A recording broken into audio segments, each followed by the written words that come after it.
I'd like to introduce our speaker here, Joe Daniele. Joe is a senior systems engineer directly engaged in operational systems support for Lockheed Martin Flight Service.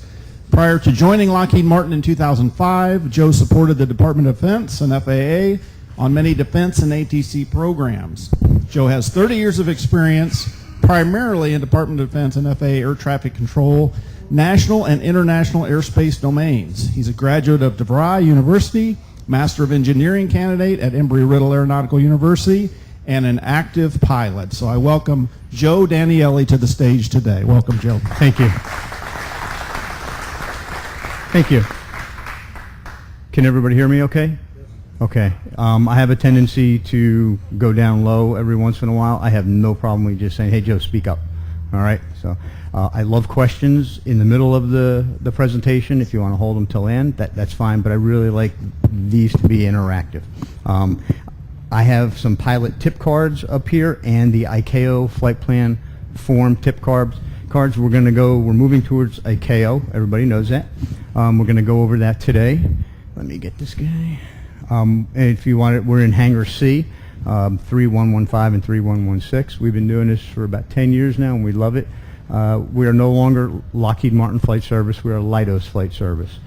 Leidos literally picked up all of the air traffic management personnel from Lockheed Martin and moved them into Leidos.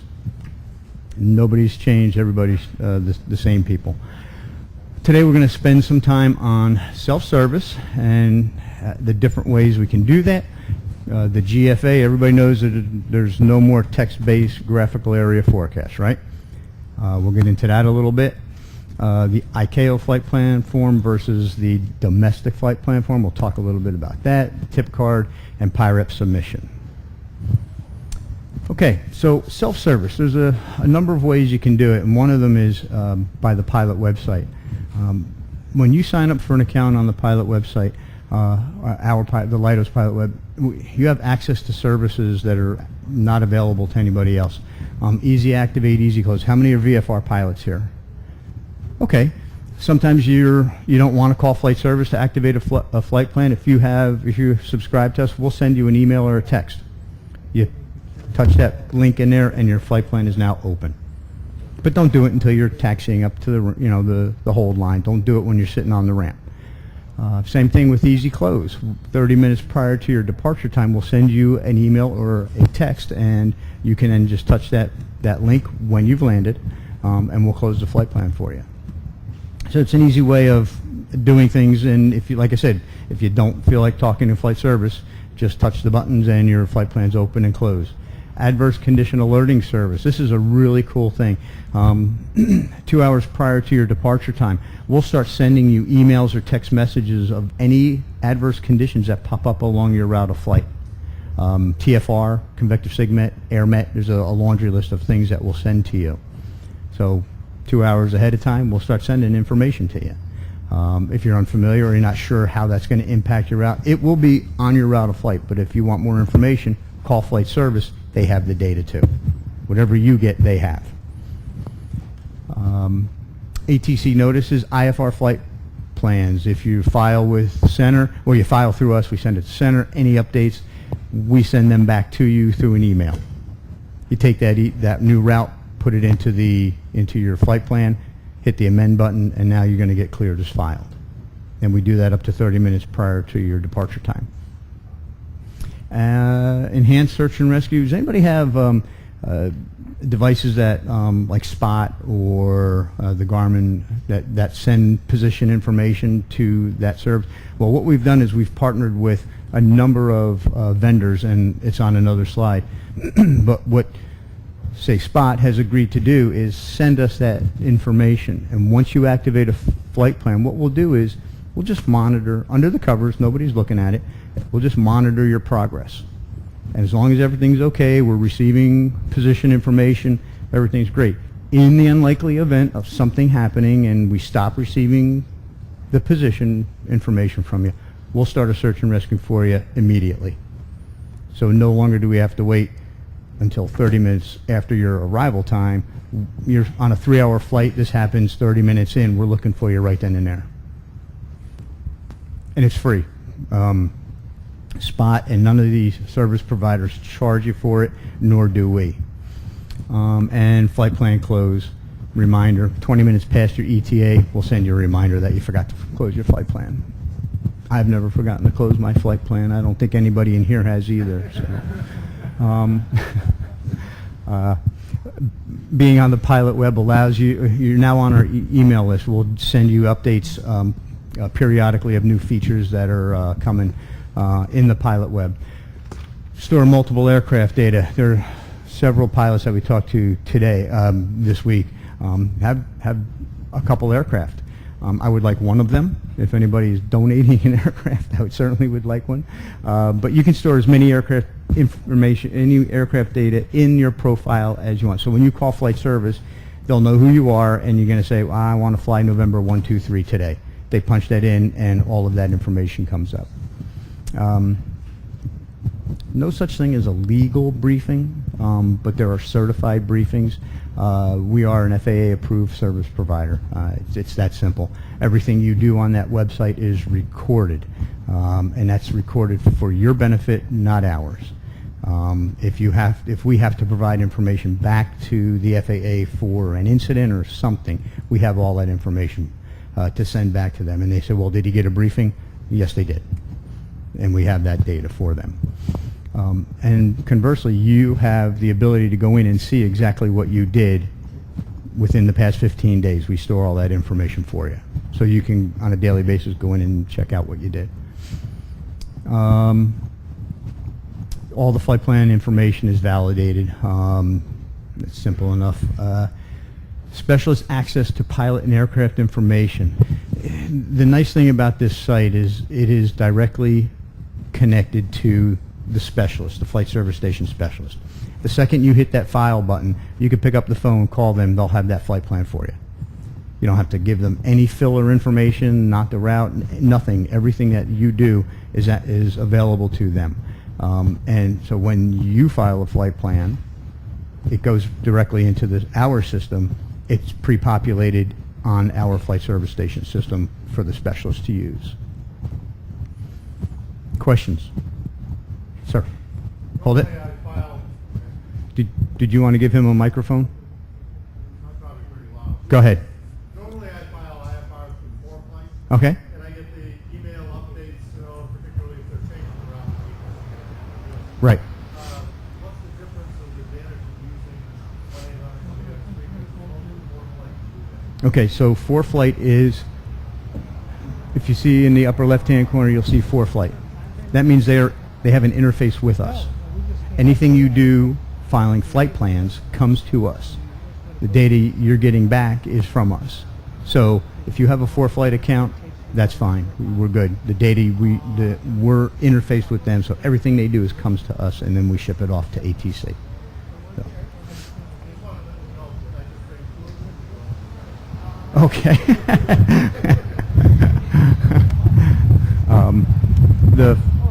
The box up there shows all of the vendors that are integrated with flight service.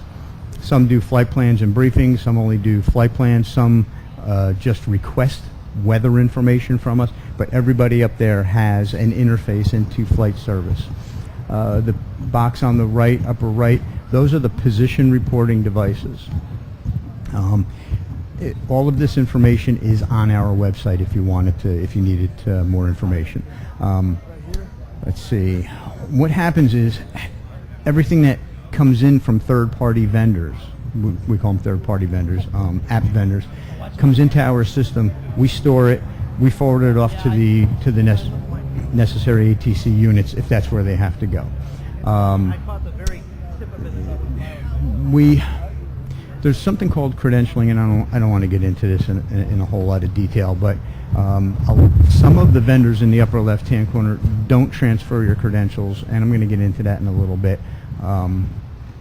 But what I want to do is I want to make sure that we all select Leidos Flight Service as your default service provider in the AOP Flight Planner. Anybody use AOPA Flight Planner? It's a really neat tool to look at things. they just became integrated with our system, so flight plans that are filed through them come directly to us. Fantastic little website. Eric did a wonderful job putting this together for AOPA and all of his developers. They're all pilots over there, obviously. We got a lot of questions this week. I used the flight planner, the AOP flight planner, but I'm not getting your services. Well, it's probably because you don't have us as the default flight service provider. And I'm only going to do AOPA because I thought, you know, they're brand new. So in the AOP flight planner, you would go to the tools, and then you would select pilot info. And I don't know how, can everybody see that okay? All right, good. You'll see you want to go to the flight service provider tab, click on Leidos, put your email address in there, and hit the save button. And that ensures that everything you do comes to us. All right? And the benefit of that is, again, you file a flight plan and you want a briefing, our specialists have it immediately. Okay? When you go to the other provider, they're a very good provider, but they don't send us the information in what I call a timely manner. They send them an hour before departure time. So you guys call looking for a briefing. We don't have the information. We're asking you for a new flight plan. So that was just one example. There's, you know, the 4Flight app has the way to default to different service providers. And I just thought I would show you the AOPA flight planner. Questions? Good? All right, the new graphical forecast. The FAA went away from the text-based product, and there's a lot of reasons why. I mean, technology today, things are becoming more graphically oriented. I think the biggest hitters are the area forecast covers, there are 6 areas. 6 primary areas. That's a large geographical area to provide an area forecast for. And it takes a lot of time by the National Weather Service people to do that. So what they've done is created these graphical areas that they provide. Everything's graphics now. Now, if you go to the website, the Aviation Weather Center website, you'll see they have an interactive graphical area forecast. What the FAA working with the NWS has done is send us charts now that represent the areas of the U.S. And what we've done is we've taken them and integrated them into our briefings. So the top one says, yeah, we've taken a graphic image now and replaced it with the text. It's important to know that Hawaii, Alaska, the Caribbean, and the Gulf of Mexico still use text-based products. I believe at some point in time, and I believe the NWS has told us that they will go away as well, and there'll be graphics. So the lower 48 is the first one with the new graphics. There's 2 types. It's a cloud cover chart and a visibility, surface winds, precip, and weather chart. And we have many of them in our briefing and in our website. And what we do in the briefing is we display the ones to you based on the route of flight. And I'll go into that in a minute. I'll show you. Very important to note, synopsis, forecast precip, and forecast cumulus tops are not included in the graphics. Those have to be, you have to get those elsewhere. Questions? Okay. Okay, this is what our home page looks like, and if you just hover over or click on the weather tab up top, it'll bring you to this page. You can then see we added the 2 selections. What I'm going to do for this demo is just pick a cloud coverage area, and I'm going to pick a forecast time period. So you can see that you have continental U.S., the lower 48, plus you have about 8 or so subsections. The picture for the CONUS, the lower 48, is less detailed than the smaller images, the regional images. So if you're looking for a very high synopsis of what's going on over the U.S., you would pick the continental U.S. If you're looking for specific to the Northeast, obviously pick on the Northeast. Then you can pick your forecast time period. Do I want to go 3 hours out, 6 hours out, 9 hours out, etc., all the way out to 21 hours. Okay? So for this, I picked cloud coverage for the CONUS. That's what it looks like. This is replacing the area forecast. This is what replaces the text-based area forecast. And you look at that and you go, okay, it's pretty generic, pretty good. But if you pick, say, the North Central, and I picked North Central because we're here in Oshkosh, you'll see that there's more information. And it'll show you things like the overcast, the tops, the sky conditions, sky clear. And you have a legend down in the bottom there. So that's the cloud coverage chart. You have the visibility, surface winds, precip, and weather chart. Again, here's a CONUS view. There's a lot of information there. Typically, you're not going to get something like this in a briefing. I don't know too many GA pilots that fly from Pennsylvania all the way to California. It happens, I guess, but. So what I did is I selected the North Central. And again, you can see there's a lot more information in there. You can see the thunderstorms in the upper Midwest there. There's a few of them there. There's a lot more on the regional presentation. Okay? Again, text-based to graphics-based. Wind barbs, we're familiar with wind barbs. Questions. Now, when this is transferred, this is just picking weather charts. What we do in a briefing, instead of giving you the text-based product, what we do is give you the regions that are impact or that you fly through. Let's say you're going from Oshkosh over to Pennsylvania. We would display separately the upper Midwest and then the Northeast. And you would just click from between both of them, and then you can see the graphical area forecast for both of those. Did you have a question? No. Okay. All right. GFA, we're good? Good. Okay. This is what I want to spend most of the time on today. The ICAO flight plan form. Does anybody use the flight plan form? It doesn't even have to be on our site, but does anybody use it? Are you familiar with it? Yeah? Okay. There's several fields that are similar, some fields that are almost similar, and then some that are incredibly different. This is the domestic, what we call the Nash flight plan form,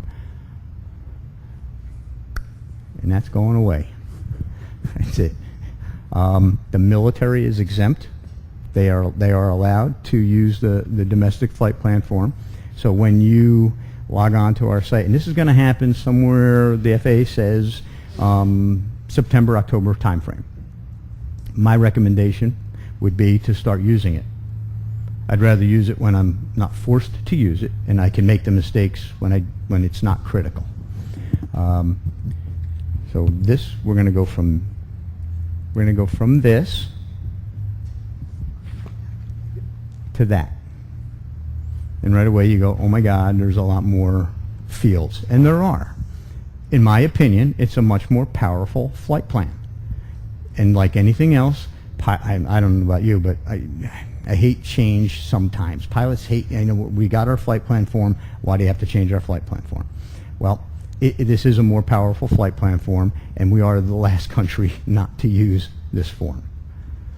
So, what I'm going to do, the top part, okay, let me go through. The green means these are things that are the same. If you have a pilot website account, these are exactly the same. There's no change to the recent flight plans, having access to your favorite flight plans, generating a standard briefing and Outlook, et cetera, nav logs, scheduled email brief. I wish I had time. The scheduled email brief is really cool. Just pick a time, tell me when you want a briefing, and we'll send it to you.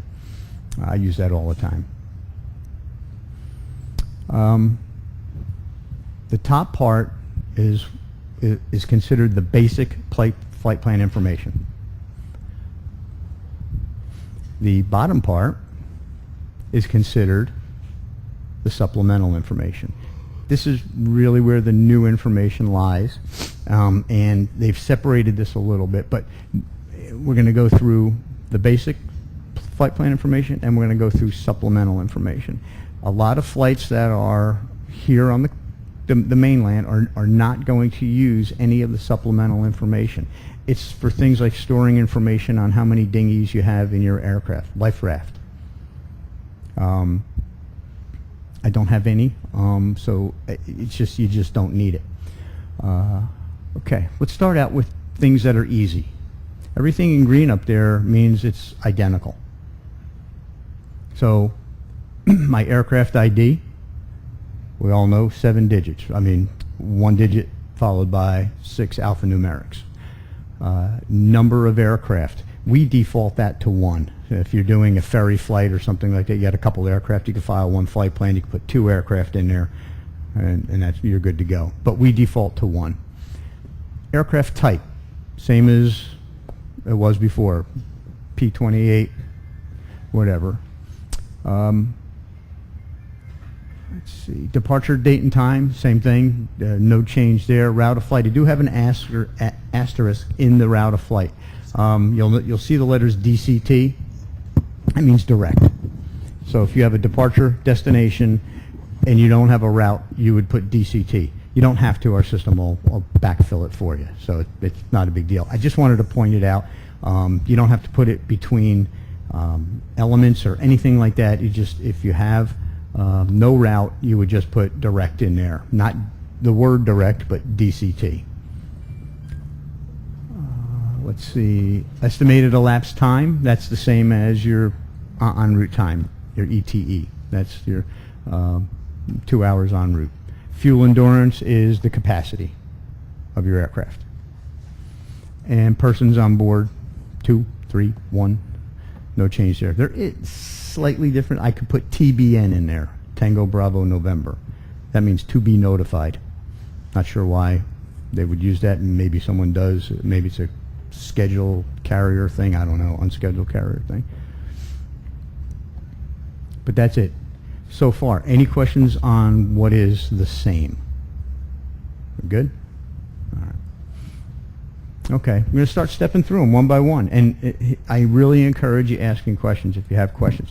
I know a fair amount about the ICAO flight plan form, a lot of why they do things. If there's something I cannot answer or address, I'll take your name.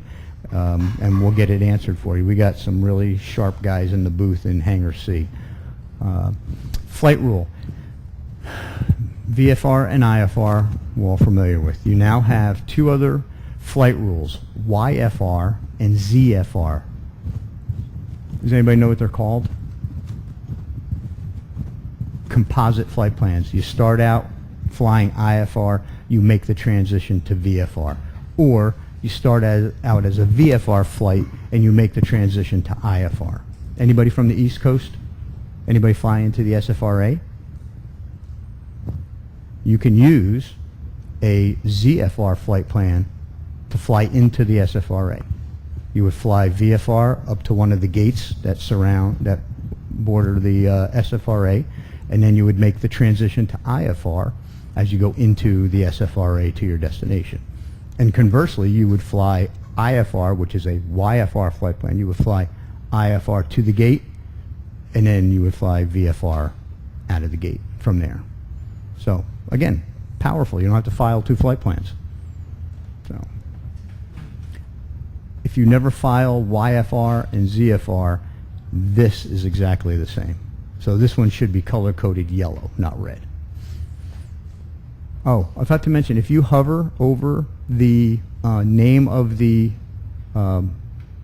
field, a pop-up, it'll tell you what the form. It doesn't tell you the exact format, but it tells you what it's required for and your selections. If you click on it, it gives you way more information, and I'll show you that. Okay, like this one. If you hover over wake turbulence, you'll get the upper right-hand box there, light, medium, heavy. And you need it for filing, amending, and activating. If you click on it, a box will pop up that gives you the wake turbulence categories. Does everybody know their wake turbulence category? Maybe, maybe not. But our system will do it for you. Well, there's some aircraft that are on the cusp. That could be, that they're very close to between the light and the medium. You have to know. And the reason you have to know, it's for ATC more than anything else. Air traffic likes to know or wants to know based on, for separation purposes, whether you're a light, a medium, or a heavy. Just tells them what your aircraft is capable of and things like that. The good thing is, if I put in P28 alpha and I tab out, it's going to tell me I'm a light. It fills it in for you. So this one really should be a yellow box, maybe even a green box, because you don't really need to know what weight turbulence category your aircraft falls into. If you try to overwrite it, we'll let you overwrite it, but when you tab out and file, it's going to change it back. So, it's just the way it is.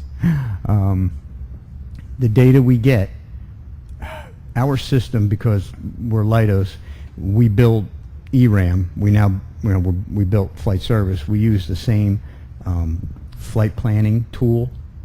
So if it's going to be accepted by us, it'll be accepted by ERAM. If it's going to be rejected by, when I say ERAM, I mean the Air Traffic Control Center processor. It'll be rejected by us. So we have the same back end. So, okay. This is these are 4 squirrely fields: departure, destination, alternate 1, and alternate 2.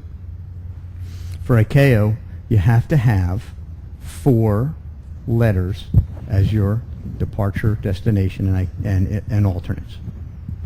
In the domestic flight plan form, you can put a lat long, right? You can put an FRD, you can put a waypoint, you can put an avid, you can put anything you want in there, as long as it's a valid point on the face of the earth. In ICAO, you have to put a valid 4-letter identifier, KOSH. You can't put KW56. It won't take digits. So, I should do a however.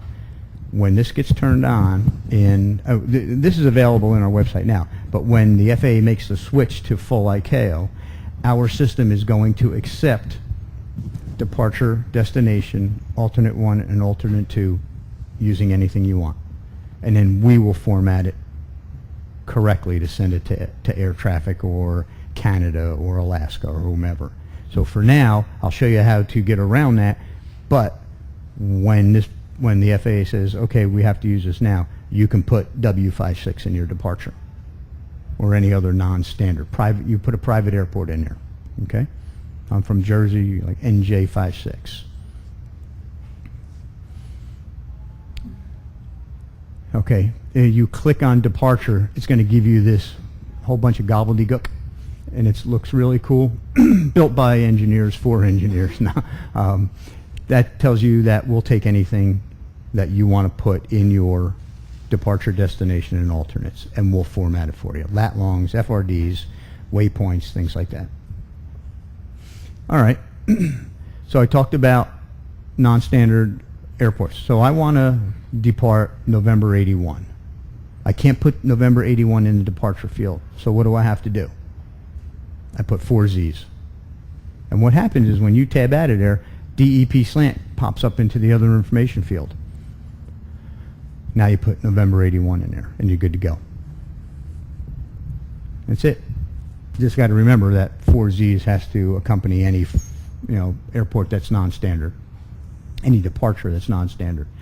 And again, when this goes live, when the FAA goes live, you can take November 81 and put it in your departure. Gave an example of your destination. That's a standard ICAO identifier. You're good to go. That can go in there. And it's got to be 4. You can't just put 3. You can't just put Cape May, WWD, KWWD, all right? Same thing with, I gave you an example of one that does not use, that uses a non-standard airport, J, Juliet Yankee 04, and K, OBI.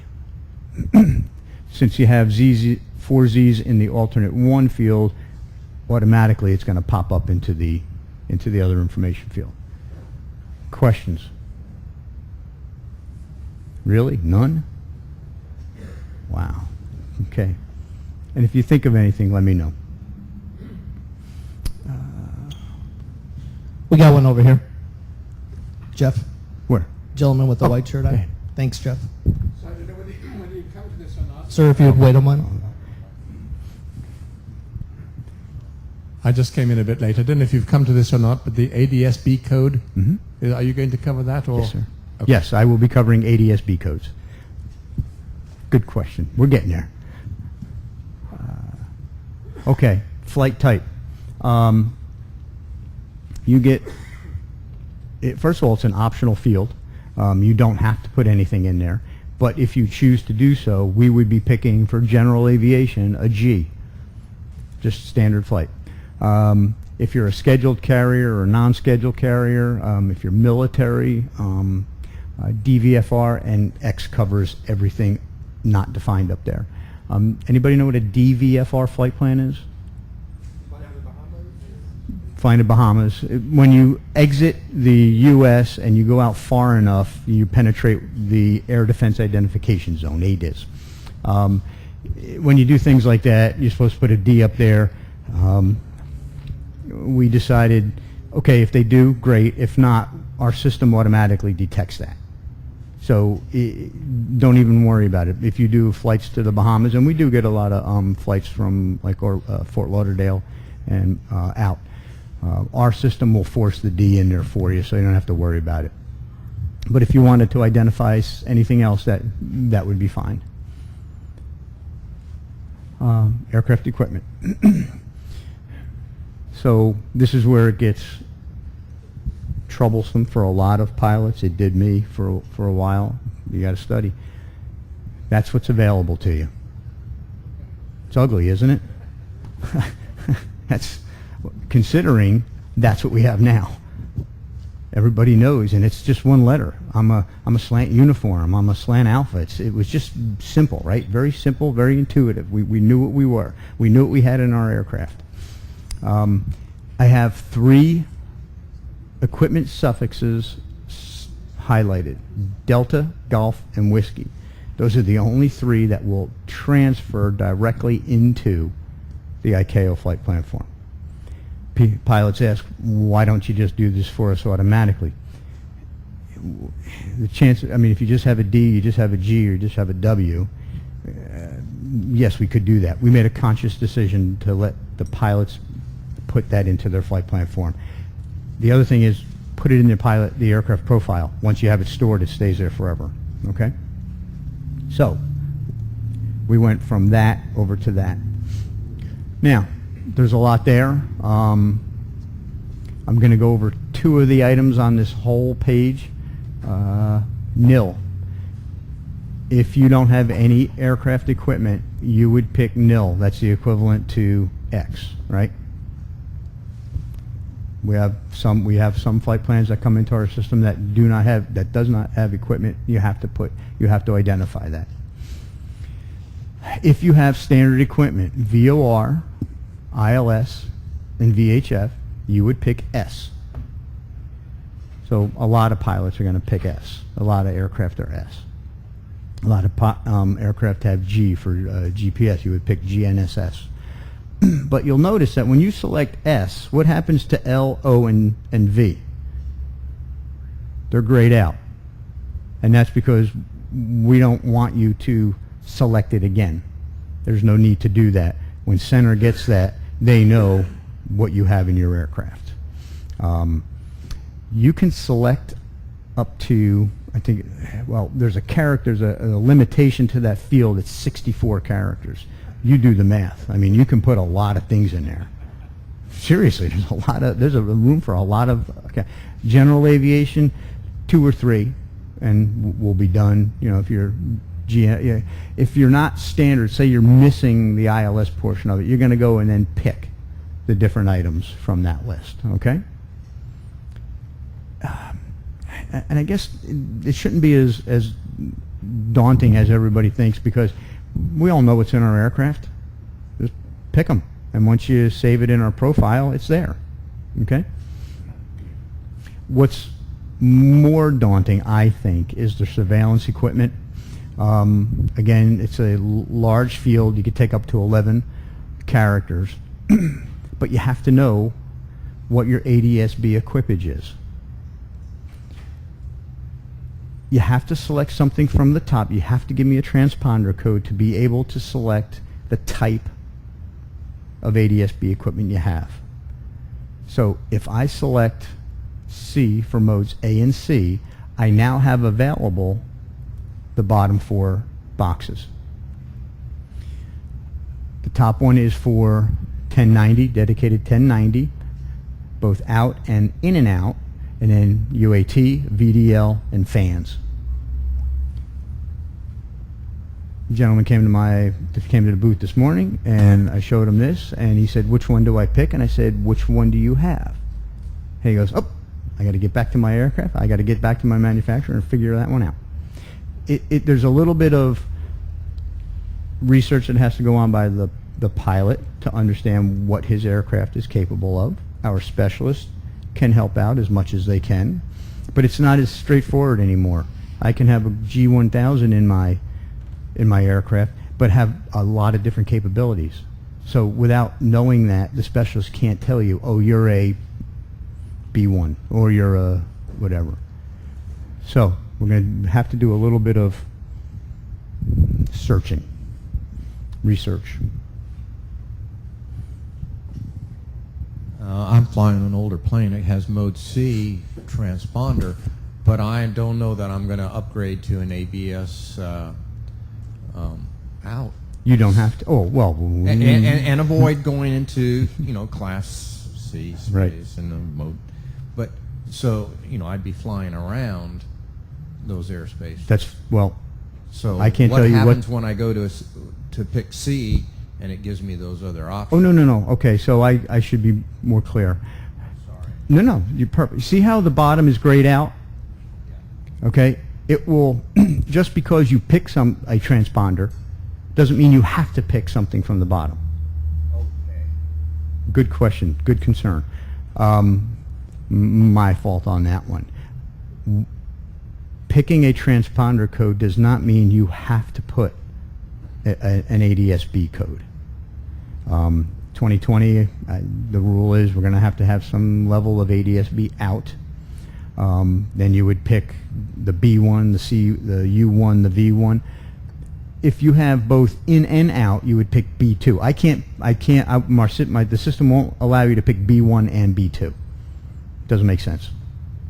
So you're either going to be in or you're going to be in and out, okay? Does that address your concern? Good. Stand by.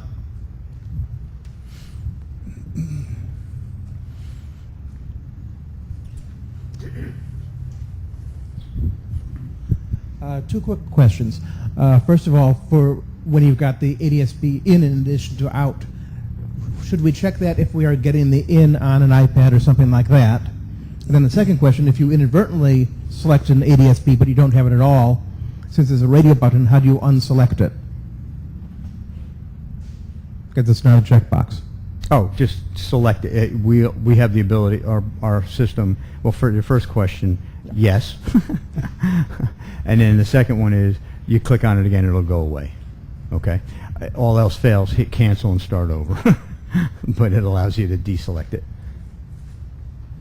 So to clarify the first part of the question, if you have an uncertified in, that's okay? Uncertified. Yeah, it's not panel mounted, it's not installed, but you have Well, you can have capability. in that's not panel mounted. ForeFlight is selling the Scout, which is a Right, and that's okay. right. All right. Okay. Yes. Okay. Good. All good questions. Thank you. I appreciate the feedback. I love it. Okay. Again, I pick C and B1. Cruising speed. This should be a yellow because it's really the same but a little bit different. If you're flying and you're used to just putting in knots, you would put, if you're flying at 150 knots, it's N0150. So this field requires 4 digits preceded by either an N, November, or M, Mach. Okay? I don't think we're going to be filing any Mach speeds, but we may. You never know. But that the form gives you the ability to put N followed by 4 digits or M followed by 3 digits, okay? We will be, let me rephrase it. Most all of us will be N followed by 4 digits, okay? And its chances are it's going to be N0 followed by 3 digits. Years ago, I was Mach speed, but not anymore. And I'll bet you there's some people in here that flew Mach speeds. So, the level, again, this one should be a yellow as well.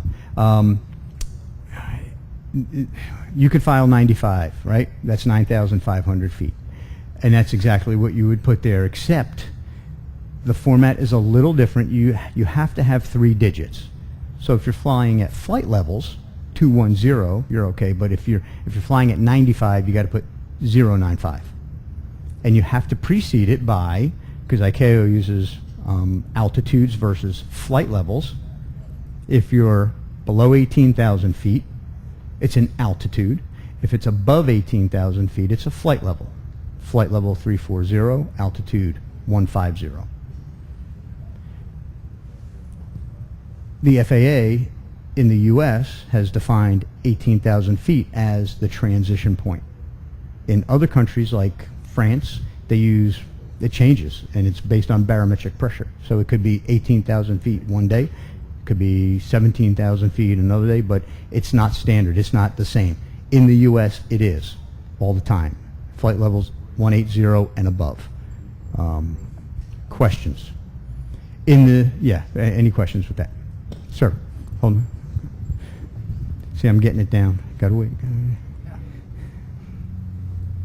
Thank you. So I have, excuse me, I have an iFly system.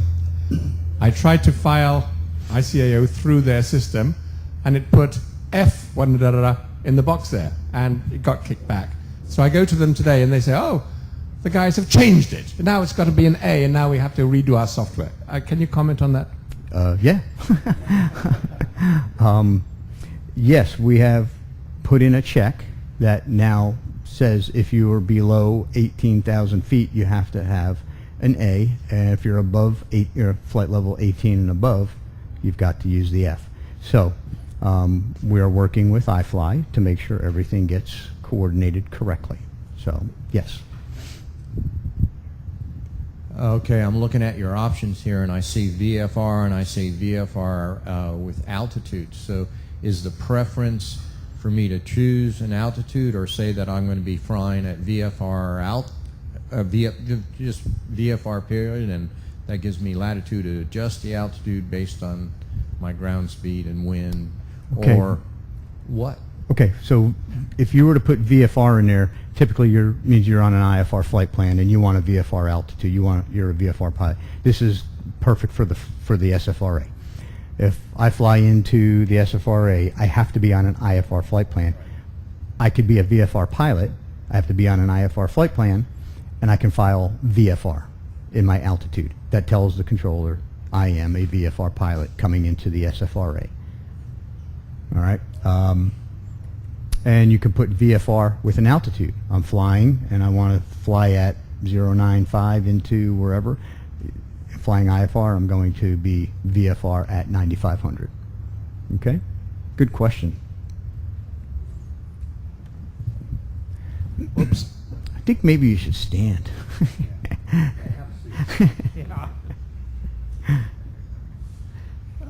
If I really don't know my exact VFR altitude, or if I may be, say, jumping around from 45, 55, 65, I see some clouds climb up to 10.5, what should I tell you when I'm just not sure? Give you the maximum?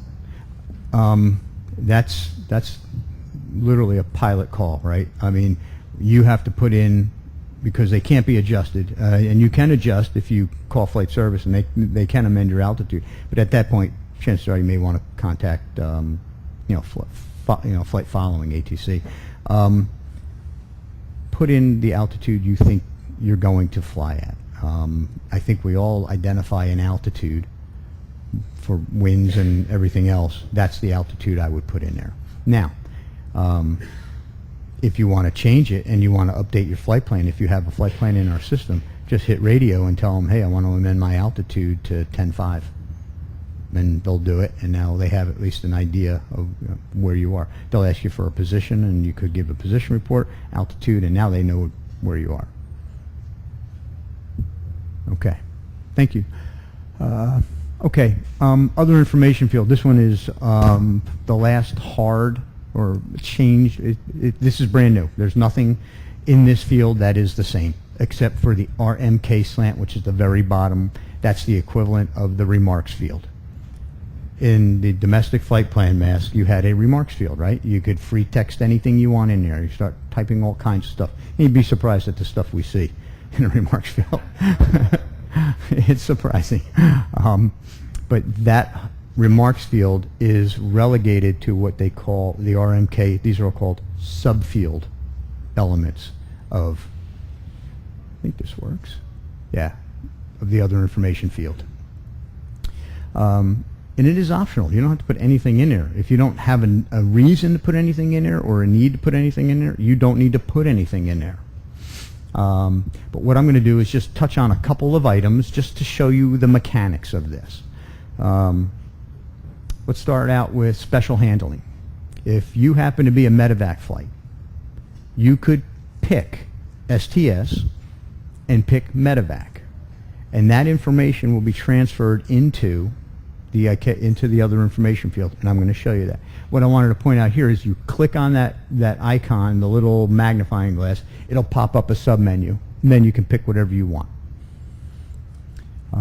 Let's go to the PBN. You want preferred routing, and you have your aircraft capabilities. You can click on PBN, the submenu will pop up. Now you get to pick what you want. This gives the controller, it tells the controller what your aircraft is capable of doing. Okay. Performance. This is a way of self-identifying the performance of your aircraft. You pick any one you want, or the one that fits your performance characteristics of your aircraft. But the point is, just pick Bravo, click OK. And what happens is, when you hit that OK button, everything that you just clicked on is transferred into the other information field. You don't have to sit there and worry about having to type all this stuff in there. Let me see. If you picked, say you wanted to put a remark in there. If you clicked on the RMK button right now and hit OK, RMK would pop up, and we will put it in the right format, the right location. ICAO is very sensitive to where those subfield elements are located. Don't worry about where they are. Even if you type it in wrong, when you tab out, our system will fix it. We'll put it in the right order.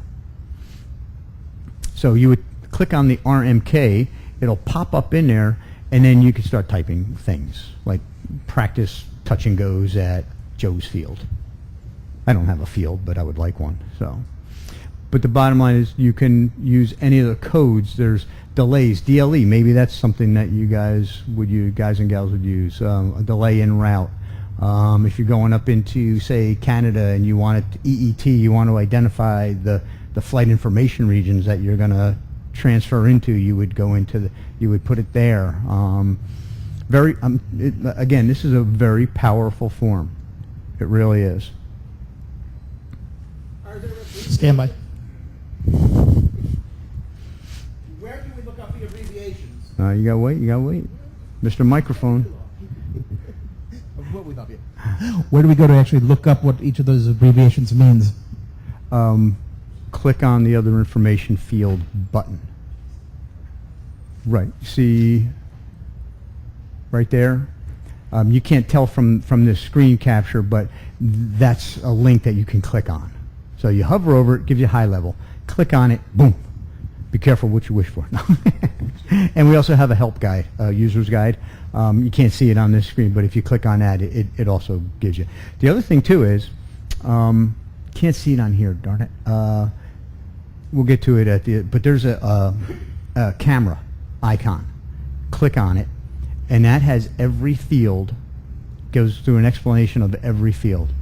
Eric, he's over in the booth, does the videos. He's an incredibly smart guy and has a ton of hours, and he knows this form like the back of his hand. And he put together a tutorial, a video, and it's really, really good. Good question. Okay, that's the other information field. Any questions on the other information? It just allows you to do exactly what this field says. I want to just put other information, other additional information pertinent to the route or the flight plan. That was our basic flight plan form. The bottom half is the supplemental information field. And you can see it starts out with fuel endurance. We already talked about fuel endurance. That one takes the standard, how many hours you got? 050. I got 5 hours of fuel in there. Persons on board, that's the same. What do I put in there? 3, 2, 4, whatever you got. Now we're going to start at aircraft color and markings.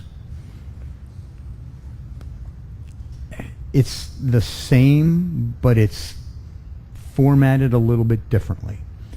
You can pick any one of those colors or multiple colors. It'll bring it in, and it doesn't have to be in any particular order, but we do order them in that order, and we'll transfer them into that. So you could pick blue and orange. And when you select those, it'll be transferred into the aircraft color. And when I say it's formatted differently, you'll see it looks just a little different inside that field, but it's carrying the same information. All right. Supplemental remarks. You can put anything you want in here, and a good example is if you have, say, life jackets on your aircraft and they're not lighted, they're not fluorescent, and they don't have UHF or VHF capability, you can just put in what you can put 4 life jackets. This is additional information and supplemental information that's good. Why do you think we need this section down here? What do you think we use that information for? Search and rescue. That's the only reason it's there, search and rescue. So it's the more information. If you do fly to the Bahamas or something like that, if you're off the East Coast, and or if you're flying out of Seattle up the coast somewhere in Canada, all this information becomes important, and you should include it, even though it's optional. In the supplemental information, the only 3 fields that are not optional are these.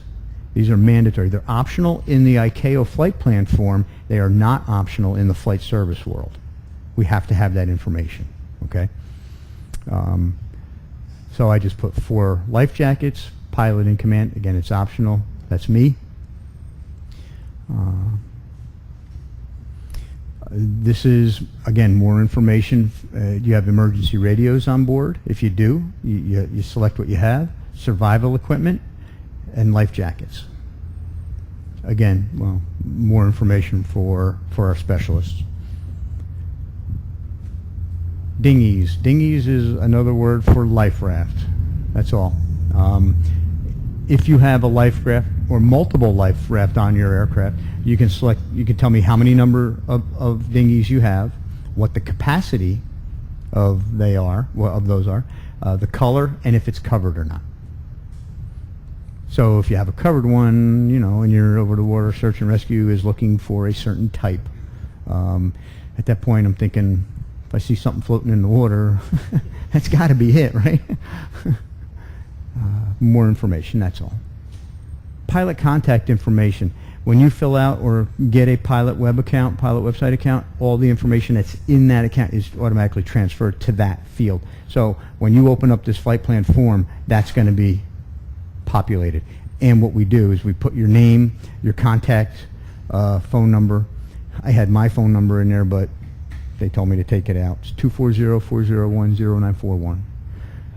And I'm based out of Frederick. Actually, I'm based out of Atlantic City, but I fly in and out of Frederick a lot. So the SFRA is near and dear to my heart.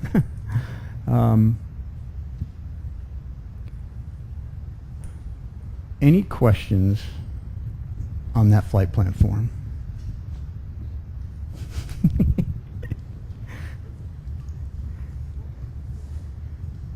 You still didn't talk about the ADS-B code. ADS-B? Yeah. Yeah, we did. Back in the You said, surveillance equipment. right, but the actual code number for your ADSB, which you look up on the FAA website. Got you it. Put in there. Okay, stand by. Right there, code. Is that what you're talking about? All right. That was one of the. I'm sorry. I thought when you said ADSB, I just thought you meant ADSB in general. So I apologize. There is a code, which is a subfield element in the other information field. What you would do is just select code, click OK, and it'll bring the word code slant into the other information field. You then type in what that code is. Is it important? I can't give away the final answers, but we've been given a change to the way we're supposed to file flight plans, and we're assessing it right now. And there are changes coming to the code subfield, and I believe it's going to be mandatory. Now, if that becomes a mandatory subfield for pilots, we will make it mandatory, and it'll pop up automatically in ours. And then, for I can't remember, but there's some standard 280 that you'd have to put in, things like that. But that would go into the surveillance subsection, things like that. They're making certain things mandatory, which is fine. We will adapt our site accordingly. So if something becomes a mandatory field, we'll let you know. You won't be able to get out of it. And the good thing is you'll be able to save it. You'll be able to put it in your pilot profile. Okay, Joe, question over here to your right. Front right. Oh, sorry. Now, the route of flight look different than the old. Will it still generate low airway Victor route for you? Yes, you're familiar then with our domestic form. Yes. You hit the plan button. You get to pick the different. You want to do VOR, low altitude routing. Yes, it'll do that. Function has not changed. Okay. So everything that's available on the domestic flight plan mask with respect to altitude optimization, preferred routing, things like that, and departure time. I would love to be able to tell you all these different features. All of that's available in the ICAO form. Joel, yeah, here. What happens if you don't have a second alternate? A second alternate? Yeah, You don't need a second alternate. okay, so as long as there's one alternate, you're good? If VFR, I don't need any alternates. So the rules have not changed for alternates. The way you specify the alternates has changed. That's all. Non-standard ZZZZ. Again, when we go live, you put in W56 as your alternate. Good question. Let me back up. No. Okay. These are the rest of the things that I didn't cover. Takeoff alternate. This is used for big boys, right? You leave out of an airfield. If for some reason you had to come back and you're not allowed to come back to that because you're overweight, you would have to go to a takeoff alternate. I got to believe 90% of what's in the other information field will probably never be used by us as general aviation pilots. Maybe 95. I just want to let you know I have We are out of those. had. Do you have any more with you, or? No, but come over to Hangar C. We got a ton of them. Pilot tip card. This is just a nice little handy reference guide. And I wanted to talk about PIREPs as my close. NTSB really, really, really stresses the importance of PIREPs. They put out a report. Probably Google it or write that down if you really wanted to go read it. I always say I don't think there's anything more important for one pilot to give another pilot than a PIREP. Think about it, right? It's like the new Waze app on your phones. If there's traffic, we put the traffic in there, and it alerts other drivers on the road of that traffic. A PIREP, you're flying through airspace and it's bad. What's the best thing you could tell another pilot? It's bad. And at the end of every briefing, we ask you guys for PIREPs. Put them in. We're partnering with Honeywell and a company called AeroV. Honeywell has a panel mount device, their SkyConnect device, and they have the ability to put in PIREPs. You just touch what you need to do. hit submit, and that PIREP comes down into the flight service station system equipment. Same thing with AeroV. Brian has an app that if you're using it and you're within cell coverage, boom, it'll come down, and we get that PIREP. He's now partnered with Iridium Go. That if you have Iridium Go in your cockpit, his app will link to it and then send it down at any altitude. The PIREP submission rate has gone up tenfold since we've implemented these devices. And we have displays of PIREPs on our system, and in the past, like a year ago, you would see a PIREP. You know, they're just scattered all around. Now, there's PIREPs all over the place. And it's wonderful. It's truly a wonderful thing. Our system ingests them, we validate them, make sure they're okay, and we just don't keep them to ourselves. We send them to all. NAS means National Airspace System, National Airspace. We send them everywhere. So if it gets into our system, it's going to everybody. Everybody has access to them. And then we make them available in what we call our next generation briefings and our alerting, the ACAS I talked about, the Adverse Condition Alerting Service. If you want a demo of the next gen briefing, it's really cool. It really is. It takes your route, it draws it. If you have a convective segment, it draws the convective segment for you. You don't have to sit there and look at all these fixed radials to try to figure out where it's located. We draw it for you. It's a really neat tool. And I think that's it. So that's our website, 1-800, that's, anybody recognize 1-800-WXBRIEF? That's our phone number. We just slap .com on it, and it works. If you don't have an account, just go there, create a new one, 5 questions, and you're in. How-to videos, Eric does these. I'm telling you, it's really good. And some news and announcements. By the way, we'll be at Oshkosh this year, so come by and see us. Sir? Okay, I'm a rusty pilot getting back into it, so if I ask a question and it's totally wrong, yell at me and that's fine. Right now, if I go and do a briefing and file a flight plan, if I'm instrument rated, it's getting passed on to the controllers and they know I'm coming and they have that information. If I'm VFR, it's only there for them to find my wreckage or that I haven't closed my flight plan and get a hold of me. There needs, or my opinion is there needs to be a way on the new form for me as a VFR pilot to identify that I am going to ask for flight following, and you get that information so you're not regurgitating it a second time to a controller who's I've gone to three things with air traffic controller. Those guys are busy. They don't need to have something regurgitated when the system is there with the information. I think I'm a pilot. I think you're 100% correct, right? I fly VFR in South Jersey from here to here, and if I want flight, if I go 10 miles, I'm asking for flight following. I mean, and I file a flight plan. I mean, that's how passionate I am about filing flight plans. If we could have a system that I think the view of my world would be everybody that has a flight plan should be sent to some central location and everybody can just extract from it. It just doesn't work that way yet.